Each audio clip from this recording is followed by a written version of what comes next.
Chapter 4. The remainder of my school days were no more auspicious than the first. Indeed, they were an endless project that slowly evolved into a unit, in which miles of construction paper and wax crayon were expended by the state of Alabama in its well-meaning but fruitless efforts to teach me group dynamics.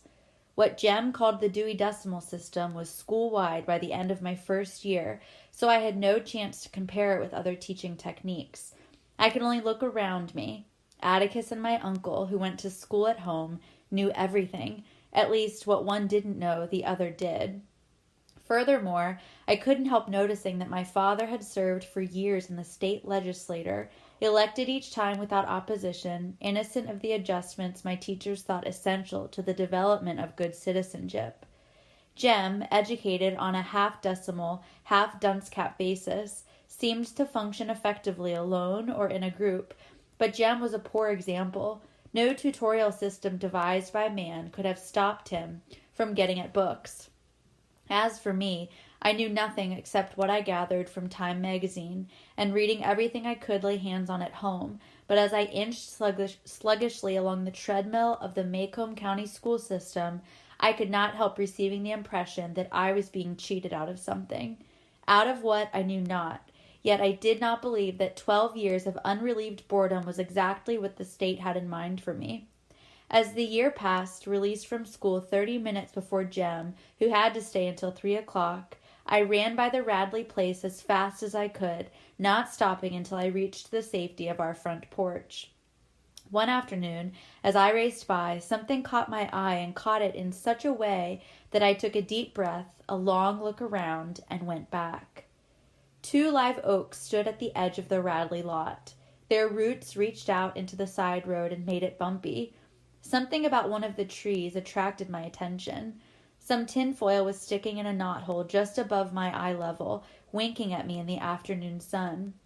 I stood on tiptoe, hastily looked around once more, reached into the hole, and withdrew 2 pieces of chewing gum minus their outer wrappers. My first impulse was to get it into my mouth as quickly as possible, but I remembered where I was. I ran home, and on our front porch I examined my loot. The gum looked fresh. I sniffed it, and it smelled all right. I licked it and waited for a while. When I did not die, I crammed it into my mouth. Wrigley's Double Mint. When Jem came home, he asked me where I got such a wad. I told him I found it. Don't eat things you find, Scout. This wasn't on the ground, it was in a tree. Jem growled. Well, it was, I said. It was sticking in that tree yonder, the one comin' from school. Spit it out right now. I spat it out.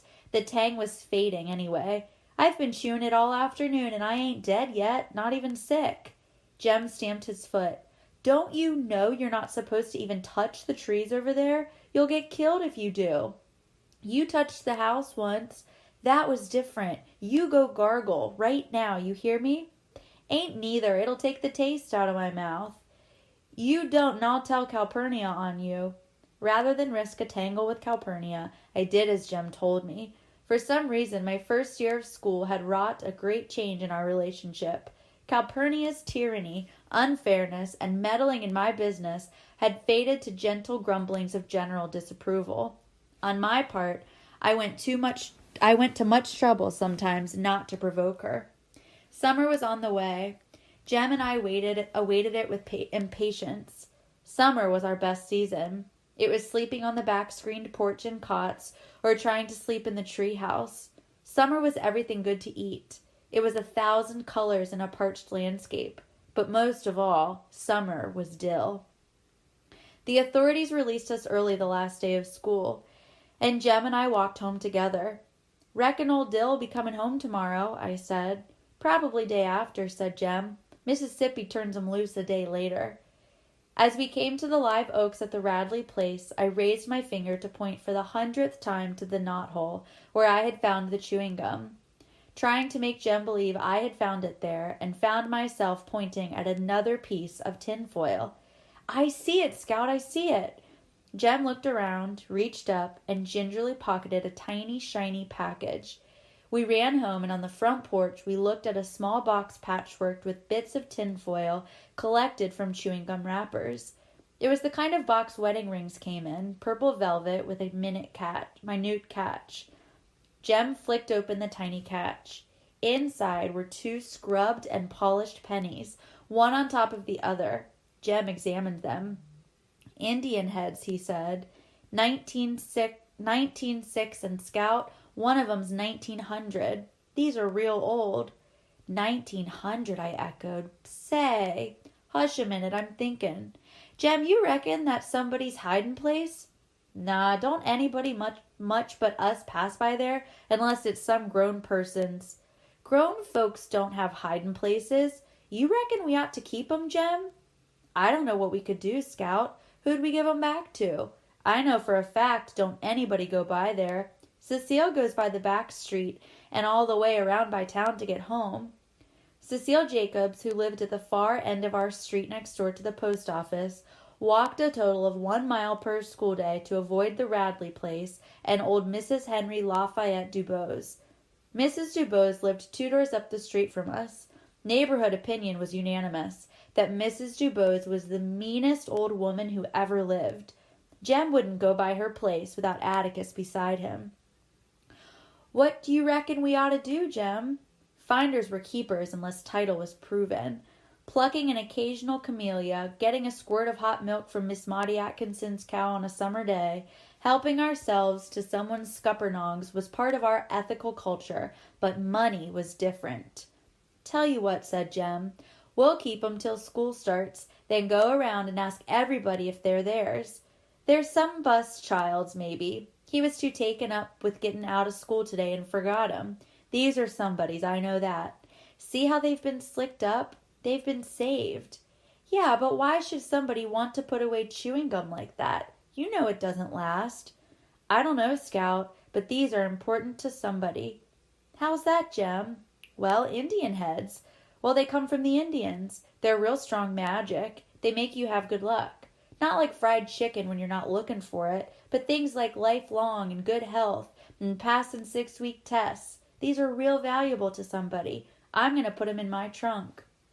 Before Jem went to his room, he looked for a long time at the Radley place. He seemed to be thinking again. 2 days later, Dill arrived in a blaze of glory. He had ridden the train by himself, from Meridian to Macomb Junction, a courtesy title. Macomb Junction was in Abbott County, where he had been met by Miss Rachel in Macomb's one taxi. He had eaten dinner in the diner. He had seen 2 twins hitched together, get off the train in Bay St. Louis, and stuck to his story regardless of threats. He had discarded the abominable blue shorts that were buttoned to his shirts and wore real short pants with a belt. He was somewhat heavier, no taller, and said he had seen his father. Dill's father was taller than ours. He had a black beard, pointed, and he was president of the L&N Railroad. I helped the engineer for a while, said Dill, yawning. In a pig's ear you did, Dill. Hush, said Jem. What'll we play today? Tom and Sam and Dick, said Dill. Let's go in the front yard. Dill wanted the Rover boys because there were 3 respectable parts. He was clearly tired of being our character man. I'm tired of those, I said. I was tired of playing Tom Rover, who suddenly lost his memory in the middle of the picture show and was out of the script until the end when he was found in Alaska. Make us up one, Jem, I said. I'm tired of making 'em up. Our first days of freedom, and we were tired. I wondered what the summer would bring. We had strolled to the front yard where Dill stood looking down the street at the dreary face of the Radley place. I smell death, he said. I do, I mean it, he said, when I told him to shut up. You mean when somebody's dying, you can smell it? No, I mean I can smell somebody and tell if they're going to die. An old lady taught me how. Dill leaned over and sniffed me. Jean Louise Finch, you are going to die in 3 days. Dill, if you don't hush, I'll knock you bow-legged. I mean it now. Y'all hush, growled Jem. You act like you believe in hot steams. You act like you don't, I said. What's a hot steam? Asked Dill. Haven't you ever walked along a lonesome road at night and passed by a hot place? Jem asked Dill. A hot steam's somebody who can't get to heaven, just wallows around on lonesome roads, and if you walk through him, when you die you'll be one too, and you'll go around at night sucking people's breath. How can you keep from passing through one? You can't, said Jem. Sometimes they stretch all the way across the road, but if you have to go through one, you say, "Angel bright, life and death, get off the road, don't suck my breath." That keeps them from wrapping around you. Don't you believe a word he says, Dill. I said, Calpurnia says that's talk. Jem scowled darkly at me, but said, "Well, are we going to play anything or not?"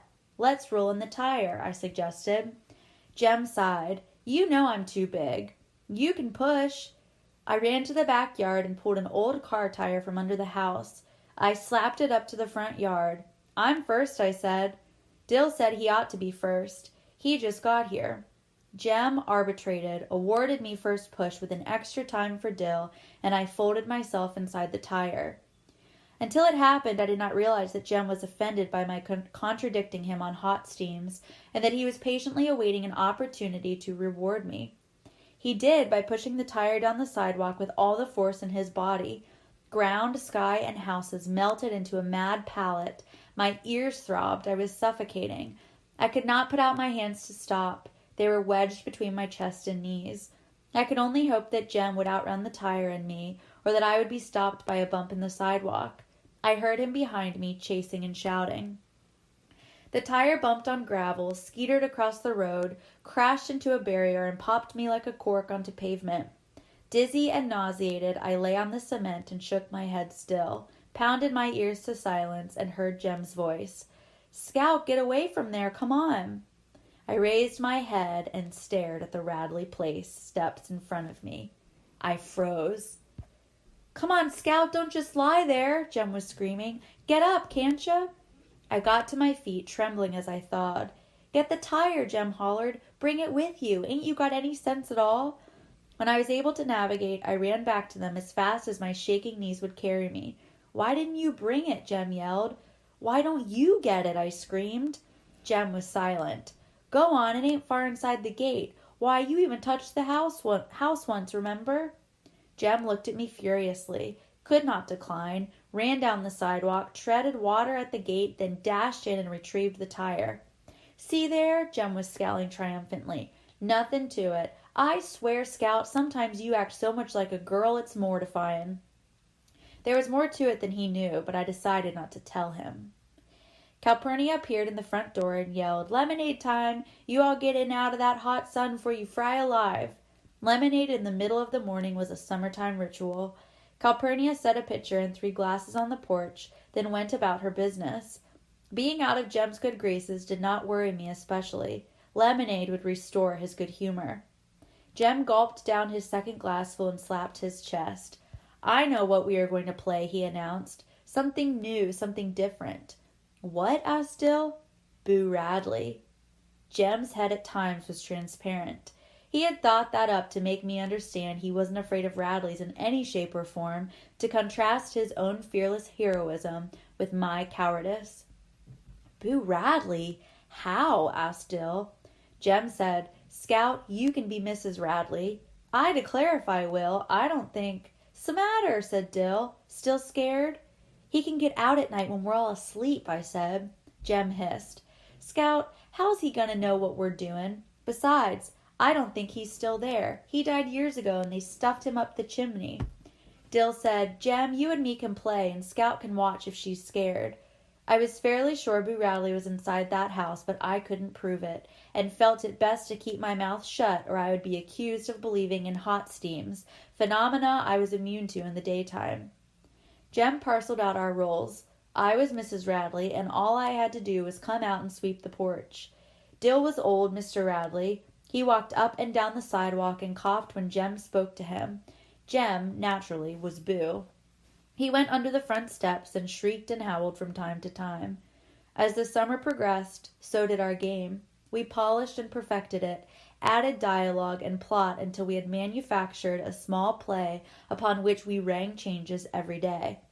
Dill was a villain's villain. He could get into any character part assigned him, and appear tall if height was part of the delivery required. He was as good as his worst performance. His worst performance was Gothic. I reluctantly played assorted ladies who entered the script. I never thought it as much fun as Tarzan, and I played that summer with more than vague anxiety despite Jem's assurances that Boo Radley was dead and nothing would get me, with him and Calpurnia there in the daytime and Atticus home at night. Jem was a born hero. It was a melancholy little drama, woven from bits and scraps of gossip and neighborhood legend. Mrs. Radley had been beautiful until she married Mr. Radley and lost all her money. She also lost most of her teeth, her hair, and her right forefinger, Dill's contribution. Boo bit it off one night when he couldn't find any cats and squirrels to eat. She sat in the living room and cried most of the time, while Boo slowly whittled away all the furniture in the house. The three of us were the boys who got into trouble. I was the probate judge, for a change.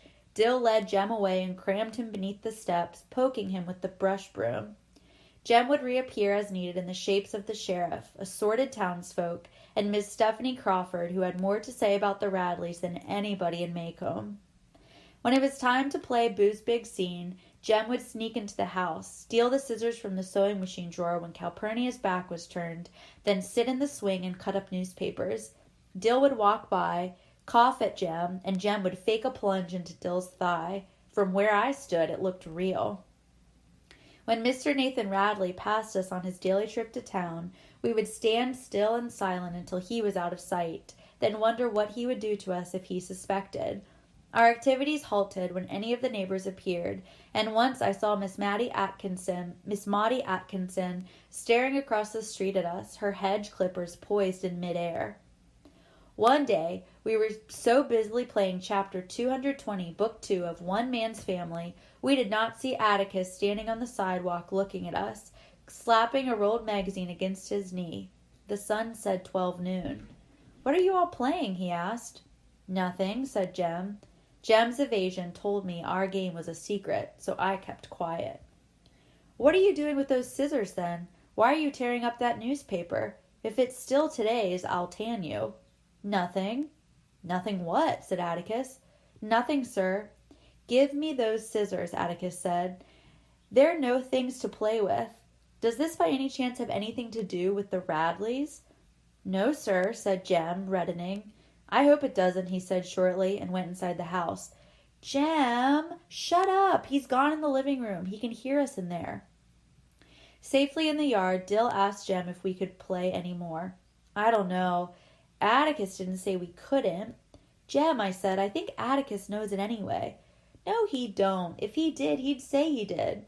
I was not so sure, but Jem told me I was being a girl, that girls always imagine things. That's why other people hated them so, and if I started behaving like one, I could just go off and find some to play with. "All right, you just keep it up then," I said. "You'll find out." Atticus's arrival was the second reason I wanted to quit the game. The first reason happened the day I rolled into the Radley front yard.